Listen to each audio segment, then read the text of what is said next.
Hey guys, so I'm on my way back home. I'm about an hour away from where I live, and actually more like an hour and a half, 2 hours, depending on how fast I drive. Um, so one of the things that I wanted to talk about visiting the Creation Museum and the Ark Encounter, this one area of disagreement that I have, and it's in the area of presuppositionalism. Now, I'll say that a lot of what presuppositionalists have put forward has been amazing. Um, there's we have to address presuppositions, we have to address assumptions, we have to address implicit assumptions in people's worldviews and arguments. So that is something that is important that does need to be addressed. When evolutionists approach science, generally they're approaching it with a um, often even a stated presupposition or a stated assumption that well,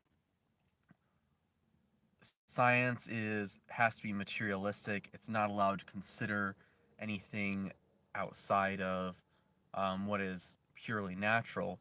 And the reason for that is we're studying the natural world. Therefore, anything that isn't materialistic is excluded. Um, but strangely enough, it's like okay, if you have a geologist and he discovers pyramids under the ocean, I mean, you know it was designed. Presumably, it was designed by human designers, but we might not always know that for sure. But you know that somebody designed it. Even if you can't prove that it was humans, you know that it was somebody. Um, and you have kind of the same thing in living things, where it's like, okay, we're seeing things like an outboard motor inside of E. coli. Um, and so it's like you can't just say, okay, we're not allowed to consider the possibility of design. Because when you find a motor, when you find a molecular computer, as you do with DNA, when you find these very sophisticated pieces of technology that have the appearance of having been designed by an intelligent creator, which is basically how Richard Dawkins defines biology. Um, when you do see the strong appearance of design, you can't just say, oh, well, we have to assume there's no designer, or, oh, a designer's not allowed, because that's absurd. Um, but at the same time, what I see on the flip side, what you'll see a lot with creationists is they'll say, well, hey, they have their presuppositions, we have our presuppositions, we presuppose the Bible is true, and even if the evidence were someday to contradict that, then we would go with the Bible over the evidence. Um, and there's a lot of problems with that way of thinking. Like when I first started investigating this stuff when I was 16, I said, well, okay, the one assumption that I'm definitely going to make is that God exists. And I'm sure there's thousands of other unstated assumptions that I made in the process, but I said I'm going to assume that God exists. And well, why is that? Because I thought that it was too much to ask creationists to prove that God exists. Um, I just didn't think that was a very good way of approaching the investigation, of saying, okay, creationists have to prove that God exists. Um, Whereas, to me, I was like, okay, if God exists, um, and He is omnipotent, all powerful, all knowing, etc., um, then then He could create the world through creation. He could create the world through evolution.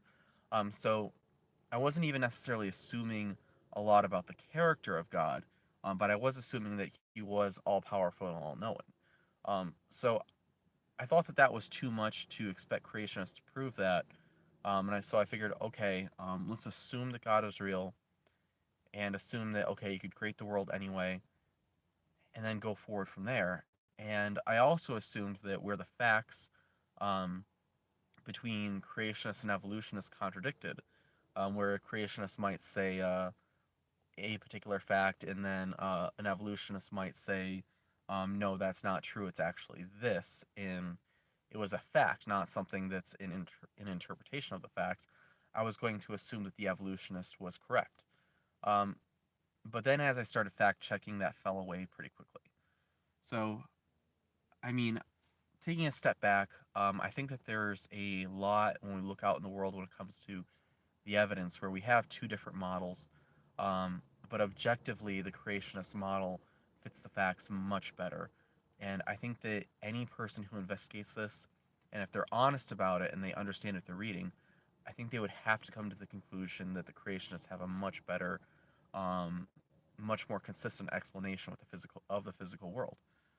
For example, you see the different rock layers in places like the Grand Canyon or different parts of the world, where basically you have the geologic column exposed. Um, in those cases, when you see these different rock layers, there's virtually no erosion between the different rock layers. Here and there, you'll get things like animal footprints. You'll get um, erosion from water. But all of the types of erosion we have, the little bit that we do have, is consistent with what you'd expect from a global flood. You'd expect the animals, trying to flee from the floodwaters. Therefore, you would expect footprints. Um, Erosion from water, well, there's generally a lot of water during a flood. And I think that that's something that it doesn't take a lot of presuppositions to assert and to point out. Um, but yeah, so like I was saying, I think that when we look at these different layers in places like the Grand Canyon, there's not millions of years of erosion between them. I mean, it's just not there. And that's something that creation geologists have pointed out.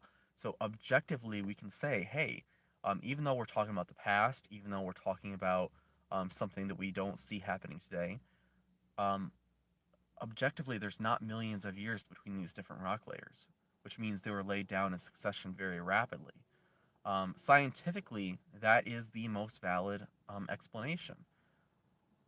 But if we're going to approach this scientifically, we also, of course, have to be open to other possible explanations in the future. That if you are going to be scientific about something, you just have to be open to alternative explanations and alternative possibilities, even if they might contradict your worldview. So those pyramids under the ocean that I mentioned earlier, we have to be open to the possibility that a non-human physical intelligence made them, even if we have a worldview that says that human intelligence is all that there is. Which it seems like the materialist is much more dogmatic about that than the Christian. Because it's like if you're saying that intelligent design is not allowed, you've ruled out the possibility of aliens or even terrestrial intelligences that are not human. But that's maybe getting off into the weeds a little bit. Anyway, so back to the example of geology. Um, you see a clear-cut case where the geologic evidence overwhelmingly supports creation. It overwhelmingly supports the idea of a global flood. And I'll be talking more about that in my upcoming Noah video. That's the third installment in my series. Um, but the evidence there, it's it very objectively shows this. It's not a case of, oh well, I have the presuppositions that I believe in Buddhism or that I believe in atheism or that I believe in Islam, where I have these different worldviews. Therefore, I can ignore the evidence. No, you can have your presuppositions, you can have your beliefs, but what about the evidence? What about the facts? What about the actual data? What about the actual rocks right in front of you?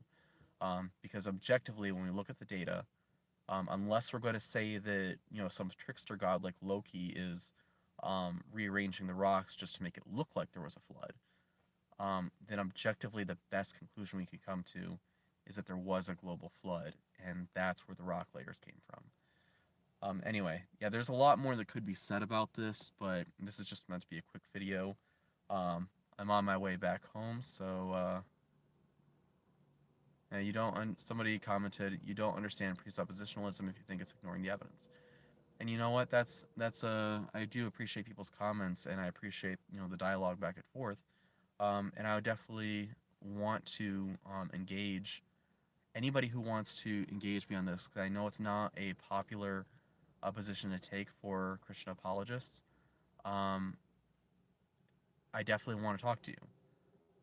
If you want to talk with me, you want to have a good dialogue, I'm very open to it, and I definitely want to hear it. But anyway, so I hope you guys enjoyed this video, and feel free to like, comment, and share, and check out some of my other videos.